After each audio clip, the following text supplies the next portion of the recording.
Hello friends, welcome to Smart GS Academy. Friends, आज की video में हम मौलिक कर्तव्य को ट्रिक से याद करने वाले हैं। अगर आपको इनमें कन्फ्यूजन होता है कि कौन सा मौलिक कर्तव्य किस नंबर का है, आज के बाद आपको कभी भी कन्फ्यूजन नहीं होगा। हमेशा के लिए आपको ये याद हो जाएंगे, क्योंकि इसकी ट्रिक जो है अलग से कुछ भी नहीं बनी है। जो मौलिक कर्तव्य है उसी में उसकी ट्रिक छिपी हुई है, तो इससे आपको ये लॉन्ग टाइम के लिए याद हो जाएंगे। और ऐसे ही अगर आपको ट्रिक अच्छी लगती है तो वीडियो को लाइक करें, कमेंट करें और चैनल को सब्सक्राइब ज़रूर कर लें। चलिए शुरुआत करते हैं। सबसे पहले मैं बता दूं आपको कि वर्तमान में मौलिक कर्तव्यों की संख्या जो है 11 है। पहले 10 थी, वर्तमान में 11 है। जो पहला मौलिक कर्तव्य है वो क्या है? संविधान का पालन करें, उसके आदर्श संस्थाओं, राष्ट्रीय ध्वज और राष्ट्रगान का आदर करें। तो इसके लिए हमें कोई अलग से ट्रिक नहीं बनानी, इसी लाइन में छिपा हुआ है। अगर मैं आपसे पूछूं कि भारत का संविधान कितने हैं, भारत के कितने संविधान है? एक संविधान है। राष्ट्रीय ध्वज कितने हैं? एक है। राष्ट्रगान कितना है? एक है। तो जो एक है वो एक नंबर का मौलिक कर्तव्य है। याद हो गया आपको कि संविधान का पालन करें, उसके आदर्श संस्थाओं, राष्ट्रीय ध्वज और राष्ट्रगान का आदर करें। ये सारी चीज़ें एक हैं, इसलिए ये एक नंबर का मौलिक कर्तव्य है। दूसरा है, स्वतंत्रता के लिए हमारे राष्ट्रीय आंदोलन को प्रेरित करने वाले उच्च आदर्शों को हृदय में संजोए रखें और उनका पालन करें। तो स्वतंत्रता यानी भारत की आज़ादी, और भारत की आज़ादी के लिए, स्वतंत्रता के लिए जो हमारे राष्ट्रीय आंदोलन को प्रेरित करने वाले हैं वो कौन हैं? जैसे कि महात्मा गांधी हैं, भगत सिंह हैं। इन लोगों ने क्या किया था? भारत को आज़ाद कराने के लिए अंग्रेजों से दो दो हाथ किए थे। ऐसे तो आज़ादी मिली नहीं थी, तो अंग्रेजों से दो दो हाथ करने पड़े, तब जाकर के हमें स्वतंत्रता मिली। तो स्वतंत्रता के लिए हमें दो दो हाथ करने पड़े। दो दो हाथ से याद रखें, दूसरे नंबर का ये मौलिक कर्तव्य है। ठीक है, स्वतंत्रता के लिए हमारे राष्ट्रीय आंदोलन को प्रेरित करने वाले उच्च आदर्शों को हृदय में संजोए रखना और उनका पालन करना, ये दूसरे नंबर का मौलिक कर्तव्य है। तीसरा है, भारत की संप्रभुता, एकता, अखंडता की रक्षा करें और उसे अक्षुण्ण बनाए रखें। तो इसमें कितने वर्ड हैं तीसरे मौलिक कर्तव्य में? संप्रभुता, एकता और अखंडता। तो इसी में इसकी ट्रिक छुपी हुई है। तीन शब्द है ना, संप्रभुता, एकता और अखंडता। तो ये तीसरे नंबर का मौलिक कर्तव्य है, जिसमें तीन वर्ड है। ये तीसरे नंबर का मौलिक कर्तव्य है, इससे आपको याद हो गया।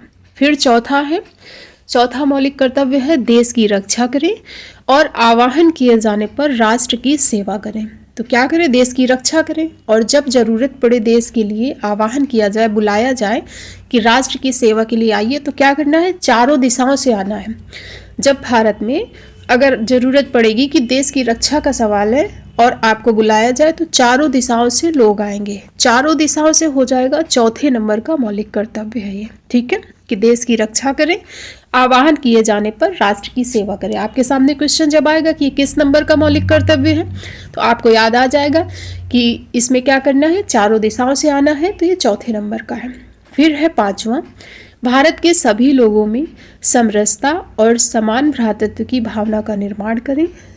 जो धर्म, भाषा व प्रदेश या वर्ग आधारित सभी प्रकार के भेदभाव से परे हों, ऐसी प्रथाओं का त्याग करें जो स्त्री के सम्मान के विरुद्ध हो। तो स्त्री के सम्मान के विरुद्ध हो, इस पॉइंट को आप लोग पकड़ें कि ऐसी प्रथाओं का त्याग करें जो स्त्री के सम्मान के विरुद्ध हो। आप इसमें पिक्चर देख सकते हैं, ये 5 पांडव हैं और ये इनकी पत्नी है पांचाली। तो ये सिर्फ हम याद करने के लिए रिलेट कर रहे हैं, ठीक है ना। किसी की धर्म आस्था से ये जुड़ा हुआ नहीं है, इस चीज़ को याद रखें कि ये सिर्फ याद करने के लिए हम रिलेट कर रहे हैं कि 5 पांडवों की एक पत्नी थी पांचाली। तो ऐसी कुप्रथा को हमें त्यागना चाहिए ना, कि एक पत्नी के 5 पति हैं, ऐसी कुप्रथाओं को त्यागना चाहिए। तो 5 से पांचाली से क्या हो जाएगा? 5वें नंबर का। तो आपको यह याद आ जाएगा कि ये 5वें नंबर का मौलिक कर्तव्य है। ठीक है, इसके बाद फिर है छठवां मौलिक कर्तव्य, हमारी सामाजिक संस्कृति की गौरवशाली परंपरा का महत्व समझें और उसका परीक्षण करें।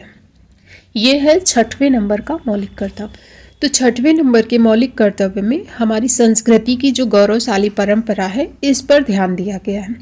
तो परंपरा का देख रहे हैं आजकल आप क्या होता जा रहा है? क्षय होता जा रहा है, मतलब खत्म होती जा रही है परंपराएं। तो परंपरा का क्षय होता जा रहा है, क्षय से हो जाएगा 6वां मौलिक कर्तव्य। ठीक है, इसके बाद फिर है 7वां मौलिक कर्तव्य प्राकृतिक पर्यावरण, जिसके अंतर्गत क्या आता है, वन, झील, नदी और वन्य जीव आते हैं। इनकी रक्षा करें और संवर्धन करें तथा प्राणी मात्र के लिए दया भाव हो। तो हमें क्या चाहिए जीने के लिए, हमको क्या चाहिए जीने के लिए, हमारे साथ में पर्यावरण होना चाहिए, पेड़ होने चाहिए, पौधे होनी चाहिए, नदियाँ होनी चाहिए, झील भी होनी चाहिए, ठीक है ना। अगर ये साथ है तभी हम जी पाएंगे, साथ नहीं है तो हम जी नहीं पाएंगे। तो जीने के लिए हमें ये पर्यावरण साथ में चाहिए, साथ से हो जाएगा 7वां मौलिक कर्तव्य। तो आपके सामने जब भी ये आएगा कि किस नंबर का मौलिक कर्तव्य है, आपको याद आ जाएगा कि पर्यावरण साथ होना चाहिए, 7 से 7वां। फिर है 8वां, वैज्ञानिक दृष्टिकोण से मानवतावाद और ज्ञानार्जन तथा सुधार की भावना का विकास करें।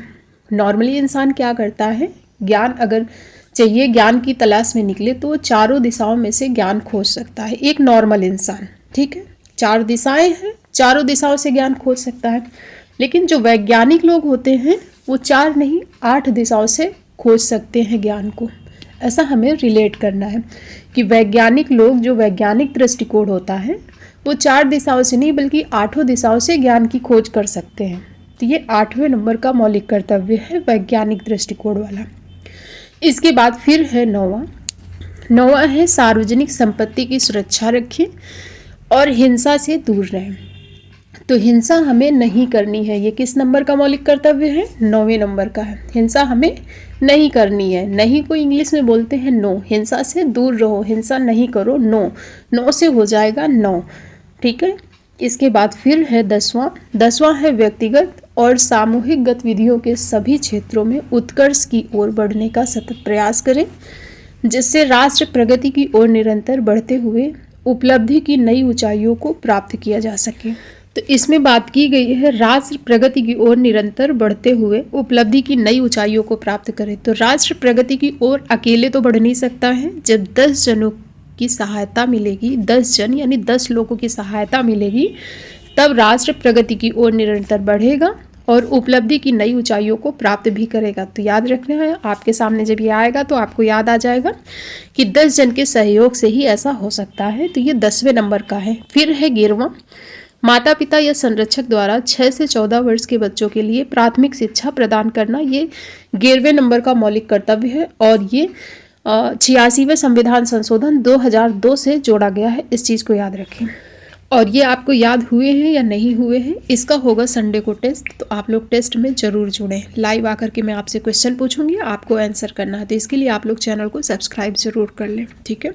इसके बाद मौलिक कर्तव्य से जुड़े कुछ एक्स्ट्रा पॉइंट देखते हैं कि मूल संविधान में मौलिक कर्तव्य का उल्लेख नहीं हुआ, यानी 26 जनवरी 1950 को जब संविधान लागू हुआ उसमें मौलिक कर्तव्य नहीं थे। इन्हें सरदार स्वर्ण सिंह समिति की सिफारिश पर संविधान में जोड़ा गया और मौलिक कर्तव्य का जो प्रावधान है रूस से या सोवियत संघ से लिया गया है। पूछा जाता है किस देश से लिया गया है, तो रूस या सोवियत संघ, जो भी ऑप्शन में आया टिक कर सकते हैं। स्वर्ण सिंह समिति ने 8 मौलिक कर्तव्य जोड़ने की सिफारिश की थी, इस चीज को याद रखें। लेकिन जोड़े कितने गए थे, 10 जोड़े गए थे। 46वें संविधान संशोधन 1976 के माध्यम से संविधान में 10 मौलिक कर्तव्य जोड़े गए। संविधान के भाग 4 का में अनुच्छेद 51A जोड़ के उसमें मौलिक कर्तव्य का प्रावधान किया गया और वर्तमान में मौलिक कर्तव्य 11 है। तो 11वां कब ऐड हुआ, 86वें संविधान संशोधन 2002 से जोड़ा गया, जिसमें शिक्षा का अधिकार है। और 11वें मौलिक कर्तव्य में है क्या, तो 6 से 14 वर्ष के बच्चों के लिए प्राथमिक शिक्षा जो है वो माता पिता या संरक्षक का कर्तव्य होगा। फिर है मौलिक कर्तव्य वाद योग्य नहीं है। पूछा जाता है क्या मौलिक कर्तव्य वाद योग्य है, इसके लिए हम न्यायालय में अपील कर सकते हैं, तो नहीं कर सकते हैं, ये वाद योग्य नहीं है।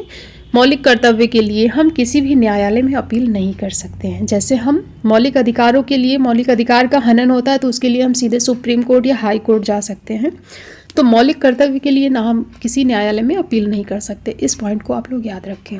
तो वीडियो आपको कैसा लगा, आपके लिए हेल्पफुल है या नहीं, कमेंट करके ज़रूर बताएं।